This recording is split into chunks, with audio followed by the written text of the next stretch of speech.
Bharat future సిటీలో తెలంగాణ ప్రభుత్వం ప్రతిష్టాత్మకంగా నిర్వహించనున్న తెలంగాణ రైజింగ్ గ్లోబల్ సమ్మిట్ ఏర్పాట్లు తుది దశకు వచ్చాయి. ఆ రాష్ట్ర మంత్రులు పొన్నం ప్రభాకర్, పొంగులేటి శ్రీనివాసరెడ్డి, తుమ్మల నాగేశ్వరరావు దగ్గరుండి ఏర్పాట్లను పర్యవేక్షిస్తున్నారు.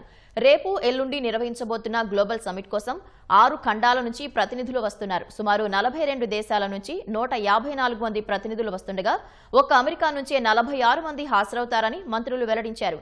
తెలంగాణ రైజింగ్ థీమ్ పేరుతో ఒకే వేదికపైన వివిధ రంగాల ప్రముఖులు కనిపించనున్నారు. పరిశ్రమల అధినేతలు, ఇన్నోవేటర్లు, పాలసీ మేకర్లు, సినీ, క్రీడా, విద్యా రంగాల ప్రముఖులు హాజరు కానున్నారు.